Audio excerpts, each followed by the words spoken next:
Remember me? I'm Ben, the ceramics teacher. I'm stuck in my home trying to stay busy and happy. I hope you are also. Here's my house. I thought I'd show you around a little bit. Here's some of my art on the wall. Here's this spinning tree that I made. And then here are our really beautiful plants and all of these fun little things here. And then all these little things on this shelf that I made.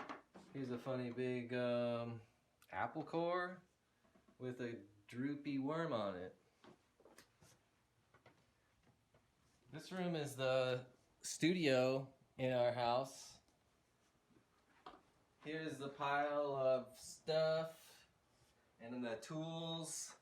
Here's my sewing machine.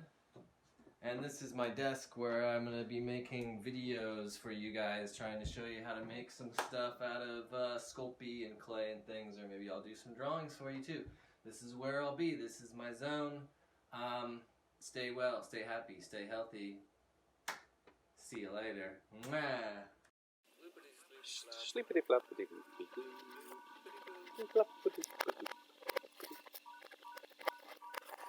clay. Sleepity flappity flower. Look at all these colors I mixed up. I made them by mixing the clay together.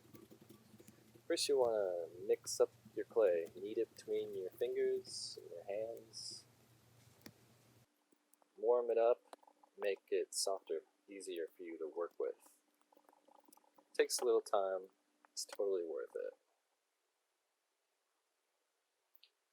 First I'm going to make this purple, rosish looking kind of flower. Pretty much roll a series of spheres, little spheres, and this first one I'm going to pinch it flat, just like all the other ones, but it's going to roll in on itself in a little spiral. That'll be like the interior bud of the flower that all the other petals will be attached to. So you're going to pinch them flat between your fingers, and then give it a little roll on itself.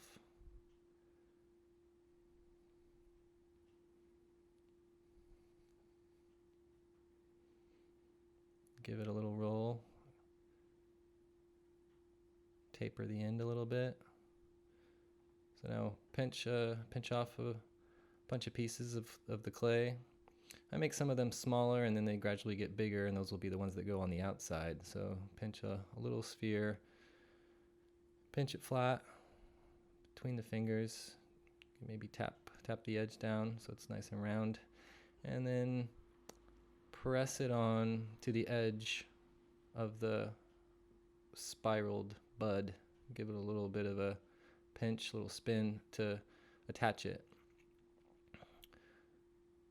Roll some more spheres for the rest of the petals, making smaller ones that get gradually bigger.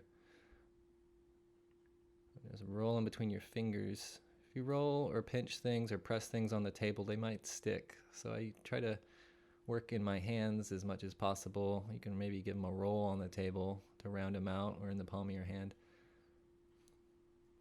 And I like to roll all the spheres first so I can see just how big they'll be, how much mass they have. And then pinch them flat. You can make Sculpey pretty darn thin. And then press it on carefully to the edge of the last petal that was pressed on. So they're kind of layered on top of each other. Like if you're fanning out the cards in your hand, if you're playing cards, they're kind of fanned out. If that makes any sense. So pinchy, and then layer it on, paying attention to where the last one went on.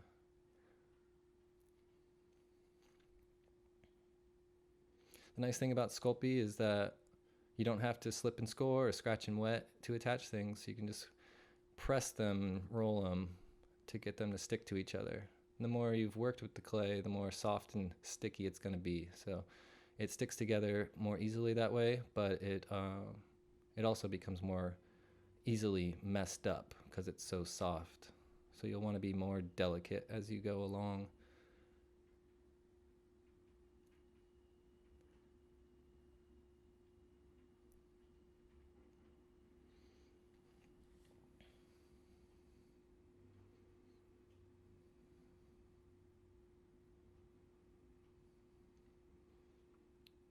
When the petals are are pressed on, I like to give them a little bit of a fold outwards, like a little bit of a bend, so that they look a bit more naturalistic. And here I'm gonna roll the end and twist it off or cut it off so that it has a flat base on it, so it can sit up on the table. Also, I'm going to be attaching a magnet to the back of it, so I want to have a flat bottom to it. And there it is. That's my first little rose-ish looking flower.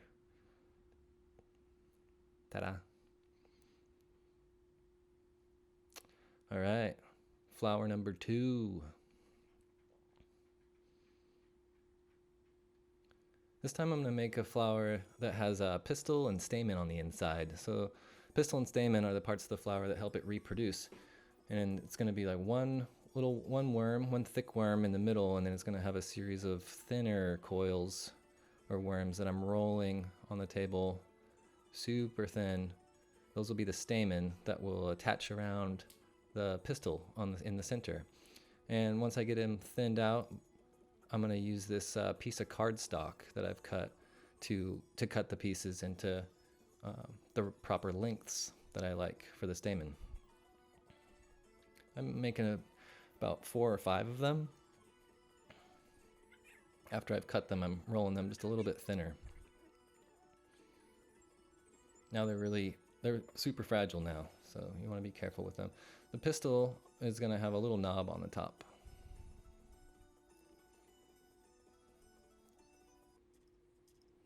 On the ends of the stamen, they're going to have the pollen, and I've chosen orange for the pollen tips.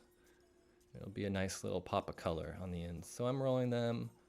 They're little blobs of clay, little tiny balls that I'm rolling into kind of cylinders, little bean shapes. And they're not quite as thin as the stamens. So I'm going to carefully attach the pollen onto the ends of the stamen, and then attach the stamen onto the pistil. I'm going to press the orange onto the stamen and then give it a little bit of a roll to help secure it on there. And then attach them all on to the base of the pistil by pressing them on, giving it a little bit of a roll also. So they surround the pistil. You want to be careful with them because you could smush them all. So now I'm going to pinch off some more spheres for the petals. I'm going to make 4 of them, 4 longer petals. They're all about the same size. I'm rolling them between my fingers at the same time so I can kind of see what size they are. Now I'm going to roll them in my palm to round them out, but also to taper the ends. So I'm going to roll just the edge of it to make it kind of a teardrop shape, so that when I pinch it, it'll also be kind of a tapered oval shape. So I'm pinching it pretty thin, kind of turning it in between my fingers and pinching all around so it's even. And now that it's super thin, I'll give it a little bit of a fold, a little bit of wrinkles, so it looks a bit more naturalistic, like a real flower.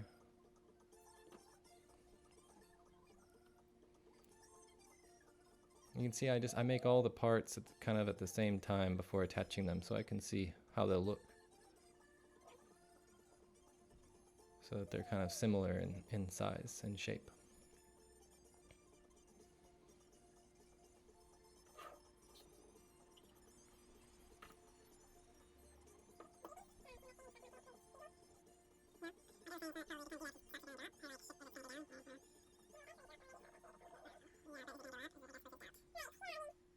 Lots of pinchy.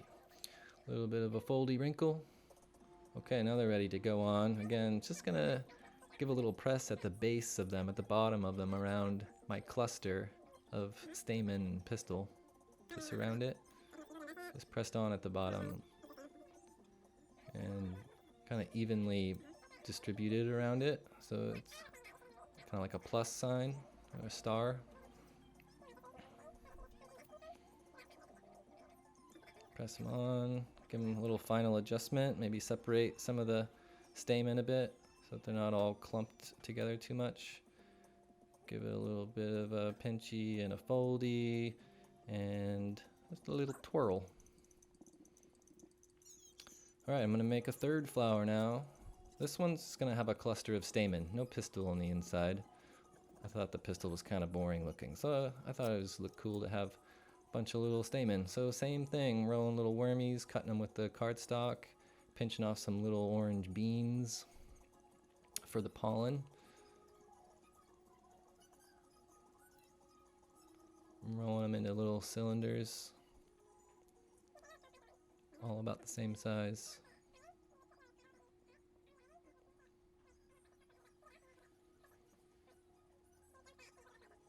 Press and roll them on, really delicate, and then carefully, without smushing them all together into a blob, just pinch them together at the base.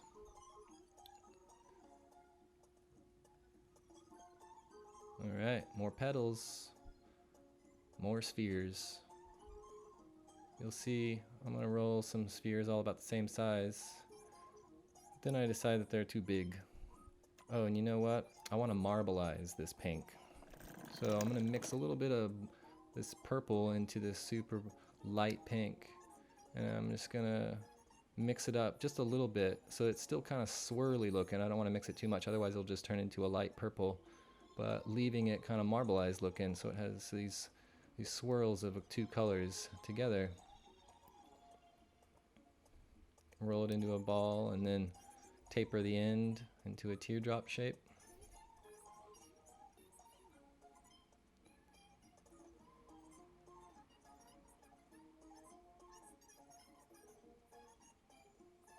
Yes, I've decided that they're too big, so I'm gonna break them apart in half. So I'll have twice as many petals. Being careful to not mix it up too much, so I make sure I still have the swirl. Now I'm gonna go back into my pinching mode.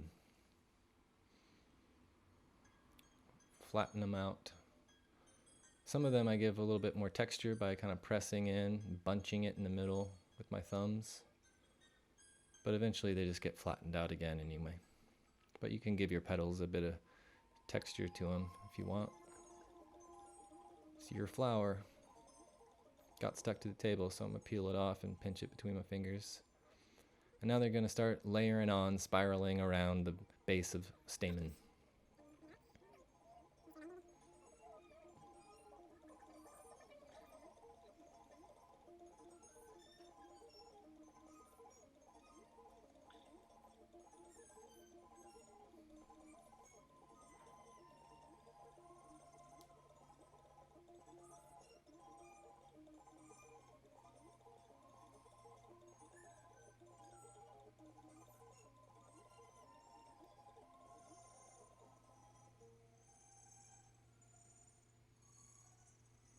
Give it a little bit of a fold and a wrinkle, give it a bit more natural dynamism, and a little roll to attach them. Pinch or cut it off at the base, flatten it out. And there's my little family of flowers. This one I attached a safety pin to it before I baked it so that I could put it on a shirt. And they go into the oven on a piece of foil all together. I'm going to bake it at 275 degrees Fahrenheit for about 15 minutes for these. If they're thicker, you want to bake it for a bit longer, but this will work for them. And after they're baked, I glued magnets on with hot glue and put them on my fridge. Look at that. Pretty cool. All right. Thanks for joining me. Good luck. Have fun. Talk to you later. Bye-bye.